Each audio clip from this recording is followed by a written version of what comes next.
छत्रपति वीर शिवाजी महाराज जब बहुत थक गए युद्ध करते करते, उनको लगा कि हम थक गए, तो एक दिन स्वामी समर्थ रामदास जी के पास गए और उन्होंने अपना मुकुट उतारा और कहा कि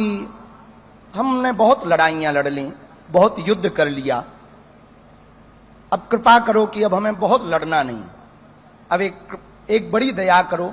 ये मुकुट संभालो आप, ये राजपाट आप संभालो, आपकी आज्ञा से ही हम चले,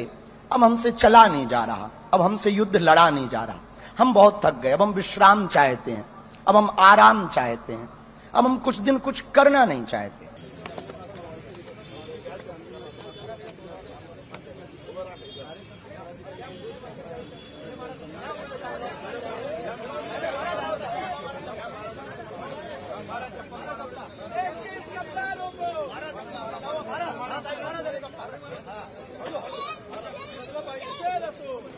कल से सोशल मीडिया पर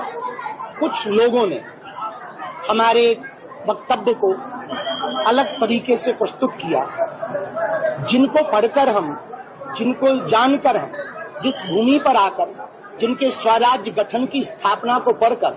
हमने हिंदू राष्ट्र का संकल्प लिया, हमें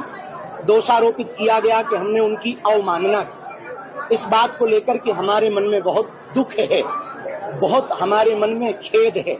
कि जिनको पढ़कर हमने हिंदवी स्वराज्य की स्थापना को पढ़कर हिंदू राष्ट्र का संकल्प लिया, हम उनकी अवमानना तो दूर की बात है, स्वप्न में भी कोई निंदा करे तो हम सुन भी नहीं सकते। और हम तो क्या, इस देश का प्रत्येक सनातनी यदि आज जीवित है, जिंदा है, हिंदुत्व के लिए यदि वो सजग है, तो सबसे बड़ा श्रेय छत्रपति वीर शिवाजी महाराज का।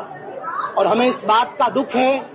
कि जो छत्रपति वीर शिवाजी को मानते हैं, चाहे वो संभाजी विग्रह के लोग हों अथवा फिर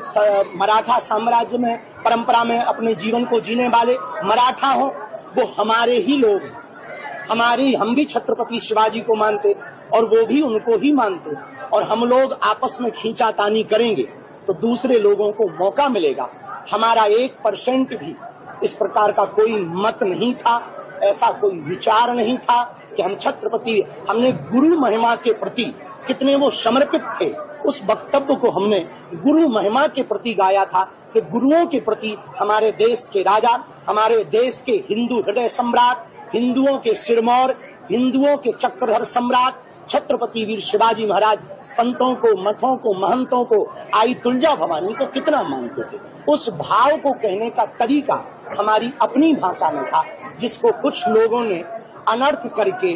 गलत प्रस्तुत किया। किसी को उससे ठेस पहुंचा हो तो हम उसके लिए हृदय से क्षमा प्रार्थी भी हैं, पर हम ये भी कहेंगे कि हमारी बात को अनर्गल प्रस्तुत ना किया जाए, क्योंकि हम जीते भी शिवाजी के, छत्रपति शिवाजी के लिए हैं, मरते भी उनके लिए हैं, हमारा जीवन भी उनके स्वराज्य की स्थापना के लिए, और हम हिंदू राष्ट्र की कल्पना या विचारधारा हमने जो ली है वो उनसे ही ली है, तो हम भला स्वप्न में उनसे